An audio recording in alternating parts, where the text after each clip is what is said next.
Okay, so I've got not a lot to get through and not a lot of time, so perfect combination, really.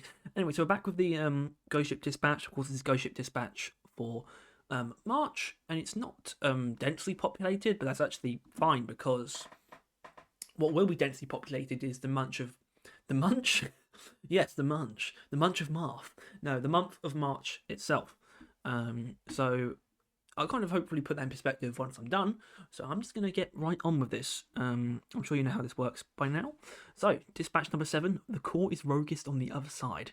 Hello, Minus. Aaron here from Ghost Ship Games. Well, it's Harry from Barrel Vision. It's a beautiful day to send you an email. It's also my mum's birthday today, so I'd like to take this opportunity to say happy birthday to my mum. Happy birthday, Aaron's mum. I'm not sure she reads these anyway. The world's best newsletter is back in your inbox, and I'm here to holler at you about computer games. I wonder if Aaron knows. Actually, I don't know the differences between the national differences between Mothering Sunday or Mother's Day, I should say. But we at least, at least in UK, we had Mother's Day on Sunday that just passed. So that's yesterday, as of recording this. So Aaron's mother's birthday is one day after Mother's Day was this year. Huh. Anyway, the Triple I Initiative. There's a new roll call trailer releasing this month, which I've talked about already, by the way. So I could potentially play the trailer in the video, but I'm not going to. I will link the trailer, and it is in the previous video I made about this topic, so feel free to check that out. Big news first, we've got a brand new roll call trailer just around the corner. We're premiering it on April 10th as part of the Triple I Initiative, the showcase for indie/smaller devs to show off their trailers, like a car show, but for games.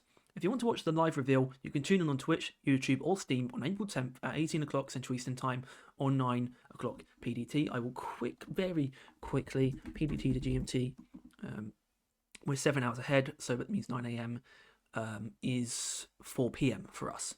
So that will be premiere at 4 p.m. But as I've already explained, this is not something we're going to be doing a live commentary on, mainly because I'm not actually at home during it. I'll be on holiday during it, which means there won't be there will be a trailer breakdown, but it won't be quick. It will be about half a week later.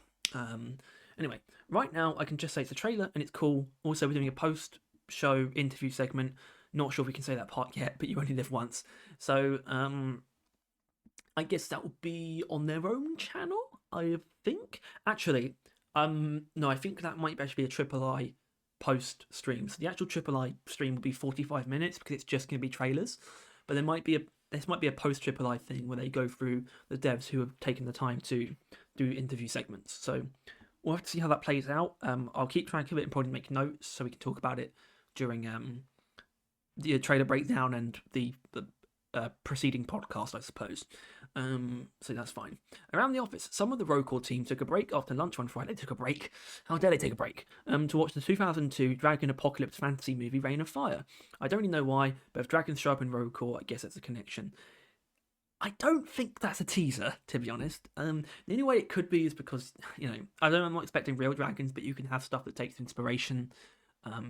Like a harvester from Mass Effect, for example, is like a dragon-esque thing, but it's very much so not a dragon at the same time. Who knows? A fan came by for a tour of the office this month and gifted us a chainmail shirt. It's a huge development in the overall resistance to slash damage. Good. Bjorn from QA hosted some elementary school students for a week-long internship. He said it was fun and they learned a lot. Good work, Bjorn. I remember them talking about this on one of the most recent streams, that these school children actually got to play road core. So I guess we'll just have to interrogate them for information.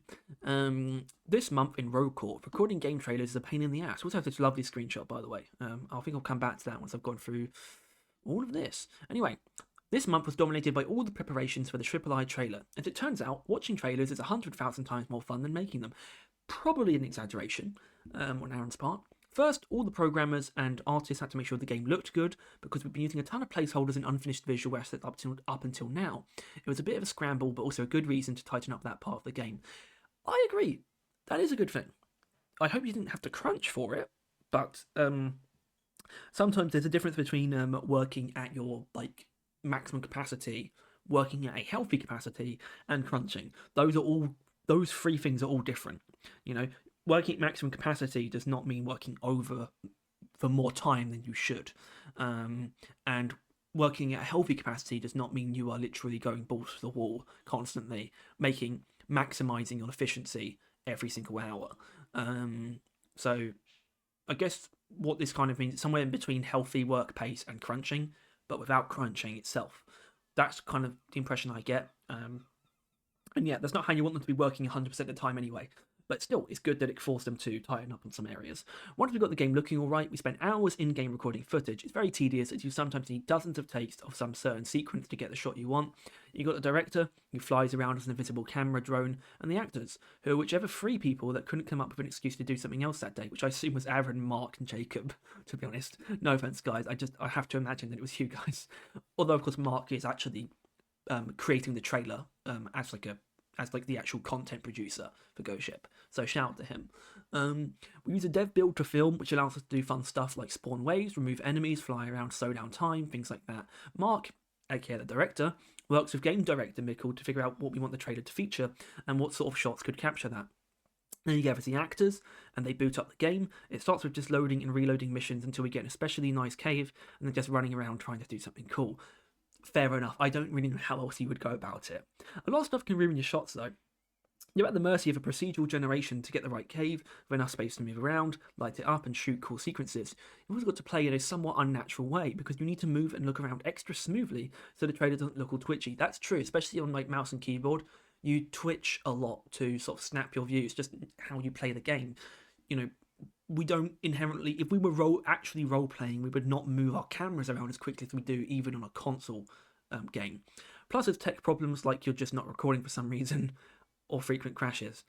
Crashes makes more sense to me given the current state of the game. But you know, recording issues, I guess we can relate to that. It's a peculiar way to interact with Roadcore. Here we are playing a game that hundreds of thousands of people are eager to get a glimpse of, but we're experiencing it in a way that feels almost scientifically optimised to be as tedious and frustrating as possible. We joke that it's the least fun way you could possibly play a game. It probably is, although I think I could rival that with the challenge that I've been trying to do recently. The whole thing turned out great though. So big shout to Mark and the brave dwarves who acted in it. So I'm guessing it's actually not Aaron. Otherwise he would have taken credit. I'm sure he'd love to take credit for that. You can see the resulting trailer at III, where it premieres on April 10th at 18 o'clock. Yeah, we've already been through that. And it will be in the description, by the way. Everything that you need. There's a lot to say about this trailer stuff.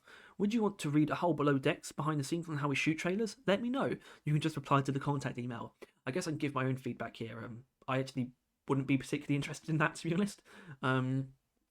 We get a lot of stuff from them anyway about behind the scenes of how they make the game. There's also a upcoming below decks anyway on something I think that's far more interesting.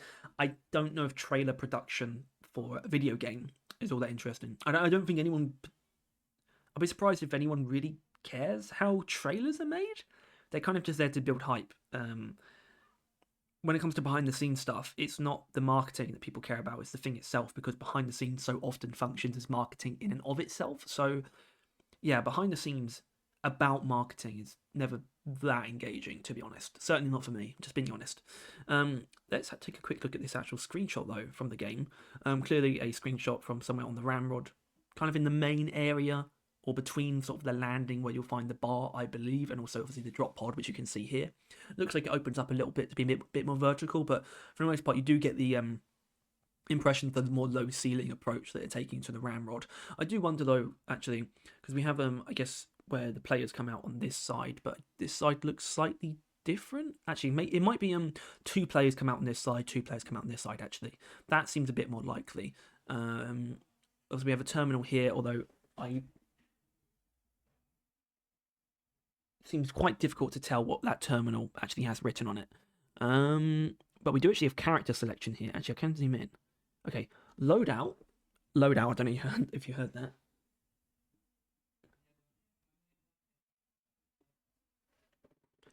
Don't know what this says. Anyway, yeah, so we've got run selection, character selection, and loadout, and something else. Could be meta upgrades. We'll see. All right, we have to pause briefly. Okay, I'm back from dinner. Fun fact, the twerk animation is the most expensive dance in Deep Rock Galactic. When we decided to implement twerking in Season 5, it's not April Fool's yet. We had to do it right. This was the responsibility of intern Emily. You make an intern do it, who knocked it out of the park. She tested the animation, so it really wasn't the most expensive, was it, given that you got an intern to do it? She tested the animation with every dwarf and every single armour, and adjusted each one to make sure every movable armour piece looked good with the dance, and didn't clip or wig out while dancing. In terms of working hours, it's the most resource-intensive dance in the game. only because you chose to do that. I'm sure that's a process that would have helped every other dance be a bit more seamless. I think the only one that really kind of cleans itself up is probably the ballet twirl, and that's because it's gonna clip. Like with big shoulder pads, you know it's gonna clip, so there's no point even trying. But they chose to put effort into that animation, and it's fine. I think the dances are actually fine. They're an okay bit of what I like to call mobile set dressing, or sort of animated set dressing. It's kind of like things that you can do, but they serve no purpose aside from aesthetics and sort of atmosphere. I'm not sure how twerking really factors into that, but you know. Anyway, mark your calendars. A new Below Decks is coming in 2 days. Wednesday. That's what that means. A few weeks ago, I thought to myself, it could be nice. With a new Below Decks to put in this newsletter. Grammar. So I started working on one, but I had to delay it for a few days for reasons that will make sense later. Life is such a big and unpredictable thing that it has a way of disregarding the plans we make to try to feel some bit of control as its rushing currents whisk us downstream. I don't know what any of that means in the context of this, but oh well. New Below Decks is coming out within the week, maybe some other stuff too. Keep an eye on the road call page. Yeah, I think we're getting a sort of a reclaimer character reveal, basically. We're really going to see what they look like. I think basically the four key classes that they're prioritizing for roll call will probably be like what we see, which is as far as I know will be the spotter, the guardian, the falconer, and the slicer, which makes sense. I suppose they are all kind of extrapolations of pre-existing classes. The spotter is scout. The slicer is actually driller in this case, weirdly enough. The guardian is gunner, and the falconer is engineer. Extrapolations, yes, of course, and there will be more than 4 classes in road course total lifetime. I think everyone's just assuming, and seems to be the plan. But I think we'll basically see those guys. Anyway, fan art of the month. I like this a lot, actually. This is really good. I think I recognise... I think this is mimicking something, like art of something else that exists. I might be wrong, though. But it looks sort of stylized in a way that's to like be reminiscent of something else. But still, yeah, big ups to Usash, Zenbu, and Reddit. Real good stuff. Stream schedule. Let's keep this brief. These things a little bit weird. This is just the devs' weekly dev streams. All the dates are on screen, so I'll leave that to you. In fact, they actually just about are. The cropping is actually pretty bad. Apologies for that. I'll just do them basically numbered. So week 1, stream 1. Standard Deep Rock Galactic. Week 1, stream 2, Left 4 Dead 2. Week 2, stream 1, DLG, Multi-Stravaganza. I guess I just played Deep Rock modded. Week 2, stream 2 is the Triple I Showcase. And also the Great Egg Hunt kicks off on that day, I guess, as well, so that's fine. But yeah, the Triple I, keep an eye on that. Which I guess there won't be a news post about the egg hunt. I mean, I'm not going to make Tyler do it. I had to do that once, actually. I'm not going to make him do it again, because I... Anyway, so the 2 weeks following that, no dev streams, Easter holiday. And they come back, so this is week 4, stream 1. DRG 1 class at a time. Okay. 4 for 1. So they just play as one class, like all 4 of them. And then week 4, stream 2, Spell Rogue 1.0 launch date. Okay, Spell Rogue's going 1.0. I guess we actually knew that. When I knew it was going 1.0, I didn't know the exact date. So, okay, that's nice. And then actually, week 5, the 29th of April, they're playing Neighbours Suburban Warfare. Don't know what that is. Don't really care. There's a stream calendar. You can go check out yourself by just... Actually, to check out yourself directly, you do have to go to the Discord or sign up for the newsletter. But even then, you would have to... What you'd have to do is sign up for the newsletter and wait a month, basically, because you don't get them retroactively. I think I technically actually missed Go Shoot Dispatch. I forgot the name for a moment there. I think I technically missed the first one because I wasn't actually signed up for it in time. Anyway, that'll do her. Hope your Monday's going well so far, and I'll see you again at the end of April. Boy, have we got a month ahead of us. I'm sure we do.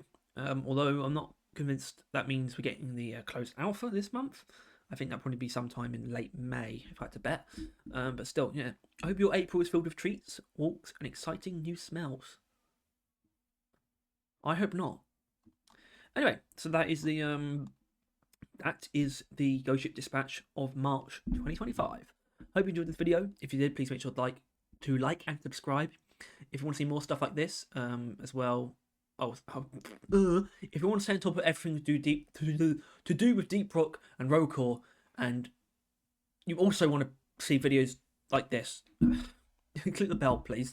I will cover that below decks, of course, when that comes out Wednesday, as well as whatever else might come out. Aaron's suggesting there might be something else.